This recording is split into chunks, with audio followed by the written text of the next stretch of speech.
Greetings. Today I will tell you some tried and true stories from Reddit about caves, after which you will hardly ever want to visit them. Enjoy the show. I explore caves for a living. I think I found hell. I had heard the rumors, a cave deep in the mountains where people had died, and whispers about something unnatural. It was the kind of story you'd laugh off at a bar, but I wasn't laughing. I was in between jobs with plenty of time to kill, and these sorts of stories always drew me in like a moth to a flame. After a few drinks and persistent pestering, the drunk at the bar gave me an approximate location. The next morning, armed with curiosity and an unhealthy dose of arrogance, I drove up to the remote spot he'd described. The closer I got, the more my confidence wavered. Abandoned cars lined the roadside, rusted, gutted skeletons of vehicles left to rot. Their eerie stillness gnawed at me. Whose cars were these? Were they the victims? I should have turned back then. Eventually, I found it. A jagged tear in the mountainside, a black maw that seemed to exhale cold dread. As if to confirm my fears, scrawled next to the entrance were the chilling words, "Abandon hope, all ye who enter here." My stomach churned. Every fiber of my being screamed at me to leave, to get back in my car and drive as far away as possible. But something about the cave pulled at me, an unseen force that whispered promises of dark secrets. Against all sense, I entered. The entrance was tight enough that anyone without caving experience would have turned back immediately. But at 5 feet 8 inches and 117 pounds, I'd always been well suited for this kind of thing. I squeezed and twisted through the narrow passageways for hours, my flashlight casting eerie shadows on the damp, jagged walls. 3 hours in, I found a small cavern, just large enough to stretch and breathe. I took a break and inspected my surroundings. That's when I saw the etchings, names scratched into the walls alongside crude, disturbing drawings. One drawing in particular froze me, a crude map of the cave system. It depicted a figure crawling through a tunnel. Behind him, emerging from flames, were other figures. They were twisted, monstrous. My heart thudded painfully in my chest. I should have turned back. But the same pull that lured me here kept me moving forward, despite the sweat pooling at my temples and the dread clawing at my gut. The next tunnel was even tighter, barely larger than a sheet of paper. I wriggled through it inch by inch, the rough stone scraping against my arms and legs. About 45 minutes in, I froze. A pair of soles stared back at me, shoes attached to a long dead body wedged in the narrow tunnel. Panic surged through me. I had to get out. Fast. I began to shimmy backward, but then I heard it. Something was crawling toward me. The sound was faint at first, the soft scrape of nails or claws against stone. My breath hitched. "Hey!" I called out, trying to steady my voice. "Stop! There's a body blocking the way. I can't get through." The scraping sound quickened, frantic, desperate. I had no choice. I pushed forward. The dead man's remains were brittle, his bones splintering as I clawed my way over him, the sharp edges cutting into my skin. Behind me, the crawling grew louder, closer. Then came the sound of cracking bones. Whatever was following me was eating its way through the corpse. Adrenaline surged, and I scrambled forward, emerging into a massive cavern just as the tunnel behind me belched out a final, chilling crunch. I wasted no time. I piled rocks, equipment, anything I could find, against the crevice to block whatever was behind me. My heart was pounding, my chest heaving, but as I turned to inspect the cavern, a new horror awaited me. It was impossibly large, like the interior of a football stadium. The air was stiflingly hot, and the walls seemed to shimmer with heat. And then I heard them. Voices, familiar voices. They whispered my name, taunting me, reminding me of things I'd buried long ago. My father's voice stood out among them, a cruel sneer echoing in my ears.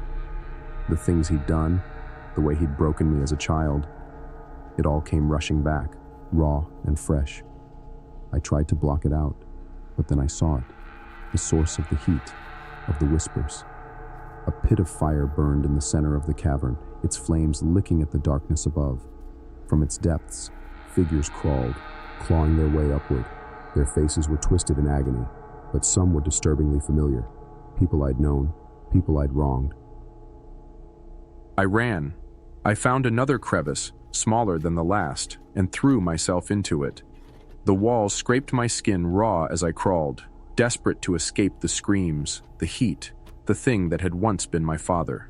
The tunnel began to shake violently, rocks splintering and falling as if the mountain itself wanted to trap me. Behind me, the voice grew louder, angrier. "You can't escape me, boy!"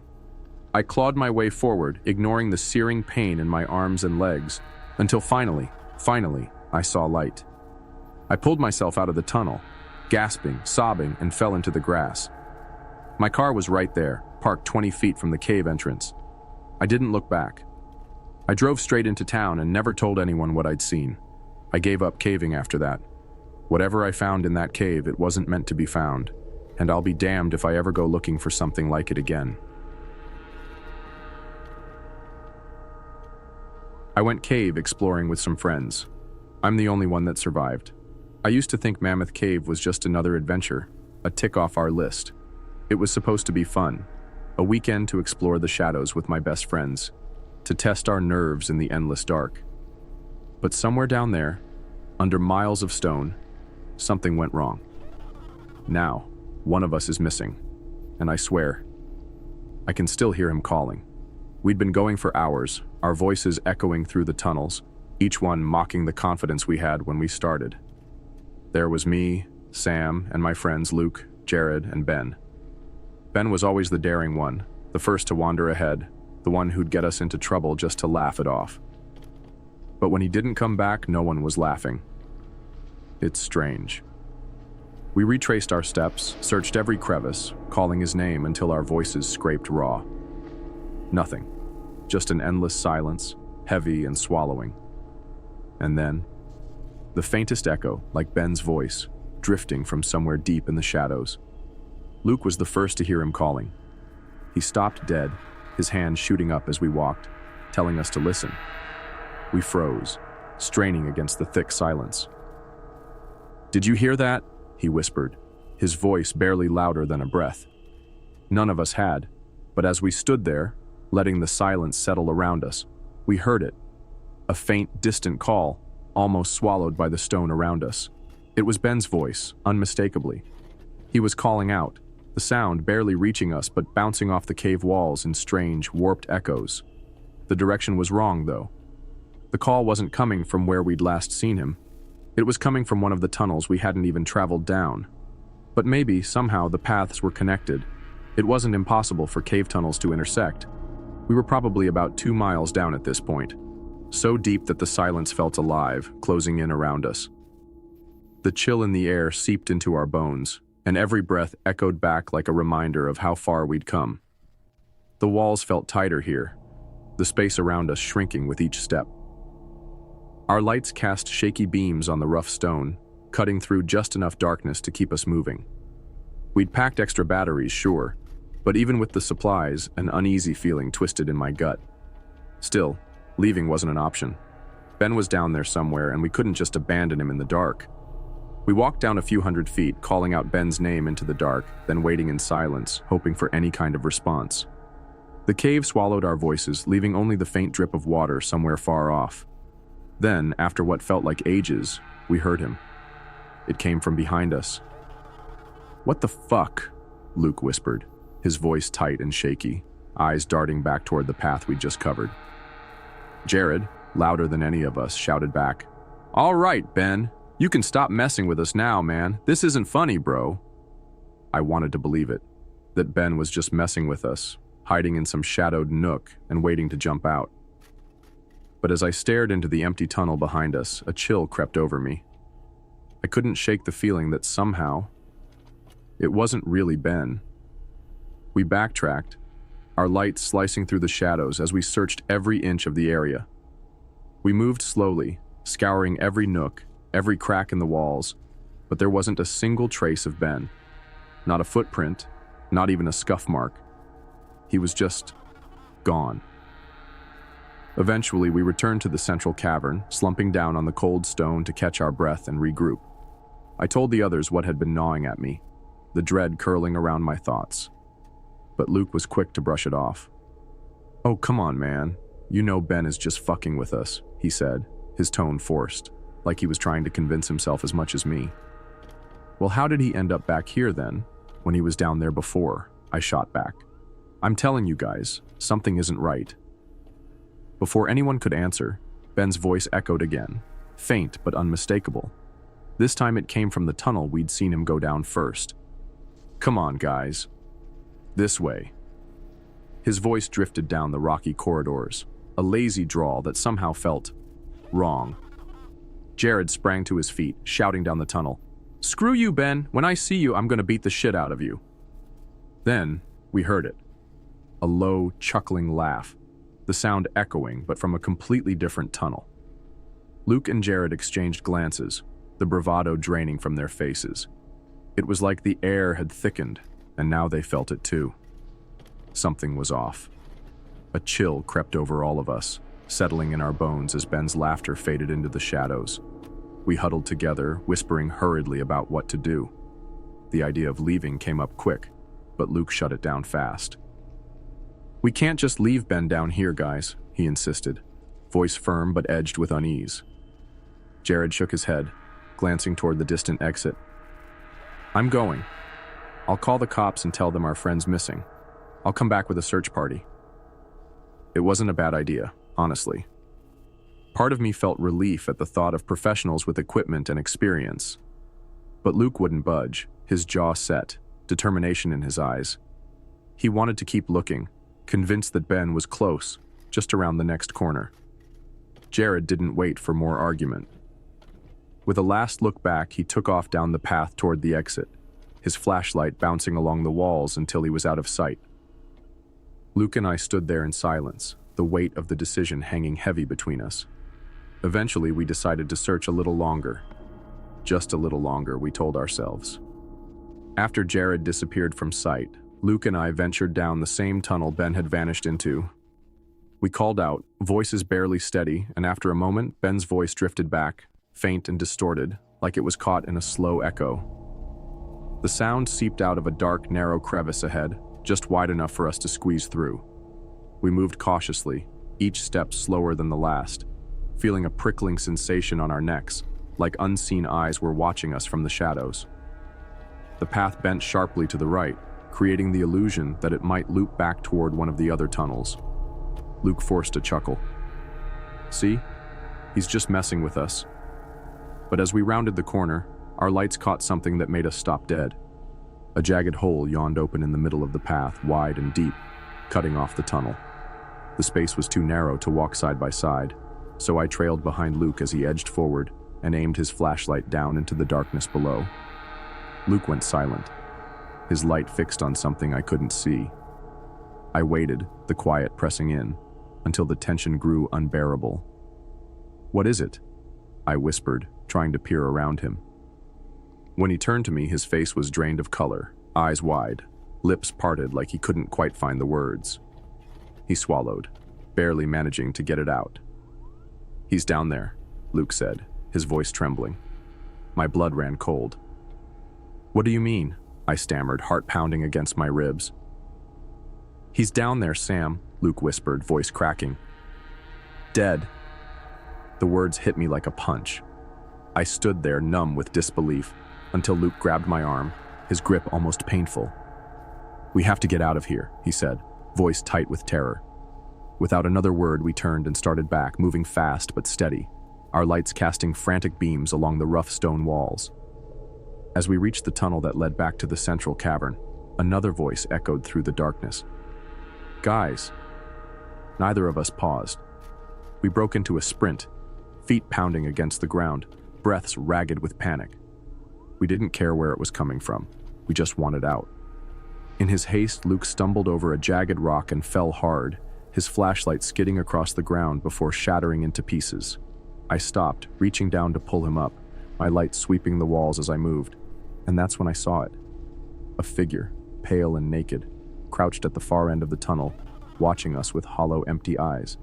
It looked almost human, but something was horribly, horribly wrong. "Oh my God," I muttered, my voice barely a whisper, trembling as I stared at the figure. Luke turned, catching sight of it, his face twisting in terror. He grabbed my arm, jolting me out of my daze. "Come on, Sam," he urged, pulling me forward. We didn't look back, rushing through the darkness, desperate to put as much distance as possible between us and whatever that thing was. Every shadow felt like it was closing in on us, every echo stretching our nerves tighter. As we reached the main tunnel that led out of the cave, we saw a figure lying on the ground ahead. Jared. He was sprawled face down, motionless, his flashlight lying a few feet away, casting an eerie glow on the stone. "Oh God," I breathed, heart racing as we knelt beside him. He must have tripped, maybe knocked himself out in his rush to get out. But when we turned him over, the breath left my lungs. His face was unrecognizable, crushed and bloody, as if something had beaten him down over and over. The horror of it froze us in place, and I could barely think, only feel the cold grip of fear sinking deeper into my bones. That's when we heard it, a voice drifting from the shadows, but this time it wasn't Ben's, it was Jared's. "Come on, guys.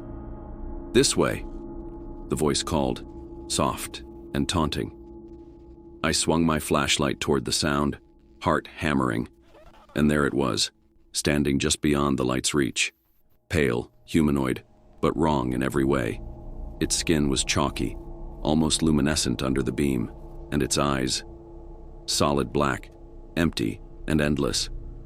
The thing stared at us for a moment, then turned, its movements jerky and unnatural, and ran down the tunnel, laughing in Jared's voice, a sick, twisted echo of the friend we'd known. "What the hell?" Luke whispered, voice barely audible over my own pounding heart. He grabbed my arm, his grip trembling. "We have to get out of here, man." I didn't need any convincing. We bolted, feet slamming against the stone, the darkness stretching ahead of us like a maw, ready to swallow us whole. As we ran, the creature's footsteps echoed close behind, its pace relentless.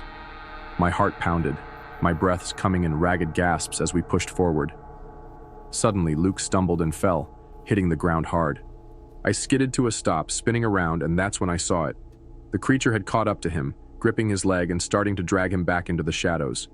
Luke clawed at the ground, his face contorted in terror. Without thinking, I shone my flashlight directly on it.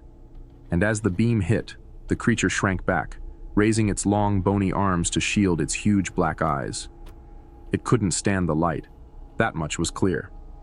I stepped toward Luke, light fixed on the creature as it hissed and retreated, slipping back into the pitch-black depths of the cave. We backed away slowly, both of us trembling, the silence around us settling like a heavy weight. We kept moving, trying to keep our steps steady, though every nerve in our bodies screamed to run. Luke fumbled in his bag, pulling out his spare flashlight, and now, with both beams cutting through the shadows, we scanned every crevice, every dark corner around us. The creature was silent now, but its presence clung to us, a feeling so thick it was hard to breathe. We both knew it was still near, lurking just out of sight, watching and waiting. Minutes stretched on, each one more suffocating than the last. But then, just as panic threatened to take over, we saw it, the cave entrance, a sliver of remaining daylight spilling in, piercing through the darkness like a lifeline. It was so close, a beacon of hope after the nightmare that had nearly swallowed us whole. We made it, or at least we thought we did. Step by step, we edged closer to the exit, the sunlight drawing us in, so close I could almost feel its warmth. But just as we reached the final stretch, the creature dropped down from above, a blur of pale skin and black eyes, crashing into Luke and sending him sprawling to the ground. I whipped around, frantically aiming my light, but it was too late. In an instant, the creature pinned him down, smashing his head against the stone with brutal force. Paralyzed for a split second, my mind screamed at me to act, to do something. But instinct took over. I turned and ran, abandoning Luke's final muffled cries, leaving my friend behind. Tears streamed down my face, blurring my vision as I pushed myself forward, barely seeing the light ahead. When I finally burst out of the cave into the fading daylight, I collapsed to the ground, gasping for air, chest heaving, and the weight of loss crashing over me. The tears came hard, unstoppable, as I lay there, shattered, knowing I was the only one who'd made it out. As I forced myself to stand, steadying my breath, I heard it. Luke's voice, faint and choked with fear, calling out from the depths of the cave. "Sam, please, help me." I froze, every instinct screaming at me to ignore it, to remember what I'd seen, to remember that Luke was gone. But hearing his voice, broken and desperate, twisted my insides. The guilt clawed at me, sharper than any fear. I had left him. I had abandoned him. The pleading continued, soft but relentless, each word pulling at the frayed edges of my sanity. Some part of me wanted to turn back, to run into the dark, convinced he was waiting, that I could still save him. But another part, a colder, darker part, knew the truth. It wasn't Luke. It was the creature, mimicking his voice, sinking its claws into the last threads of hope I had left. And yet, what if somehow it really was him? The thought tore at me, leaving me stranded there, helpless and shattered, unable to move forward or look back. Finally, I forced myself to turn away from the cave, each step heavier than the last. I had to leave. I had to get out and tell someone what had happened, no matter how impossible it all seemed. But as I reached the edge of the forest, the realization settled in. I couldn't tell them the truth. They'd never believe me. No one would. I could already picture the looks of doubt, the whispers, the judgment. So I rehearsed the lie as I stumbled into town, every word twisting in my throat. I told them we were stalked by someone in the cave, that he'd ambushed us, attacked Jared and Luke. I described a faceless killer lurking in the dark, hunting us down one by one. It was easier that way, easier than trying to explain the unexplainable. They listened and they wrote it all down, but even as I spoke, a chill ran through me. In the back of my mind, Luke's voice still echoed, pleading, calling me back into the dark. The cops didn't let it go. They pressed me for hours, asking the same questions over and over, watching my every reaction. Soon enough, they began talking to my friends and family, probing into my relationship with the group. I could see it in their eyes. They suspected me. I was the last one out, the only one who'd made it back, and my story didn't add up.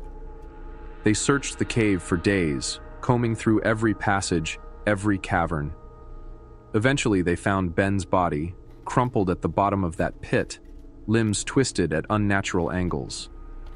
But Luke and Jared, they were gone. Their remains were never recovered. And now, when I close my eyes, I still see the darkness of that cave, hear the echo of their voices, distant and pleading. No one believes me. And maybe, after all this, I'm not sure I even believe myself. The only thing I know for certain is that I'll never step foot in another cave for as long as I live. The thought alone makes my skin crawl, my heart race. The darkness isn't just unsettling to me now, it's a living, breathing terror, wrapping itself around every corner, every shadow. I'm afraid of the dark in ways I never imagined, paranoia gnawing at me every time I turn off a light. Even here, in my own home, I can feel it. The creature's gaze, lurking just beyond the glow of my lamp, hidden in the pockets of darkness, patient and unyielding. It's waiting for me. I can feel it, lurking, watching, waiting for that one moment when I'm left alone in the dark. And I know deep down that it won't stop until it pulls me back into the shadows, just like it did with them. Thanks for watching. To not miss the next stories, subscribe to the channel, and if you like today's stories, put a like. See you on the air.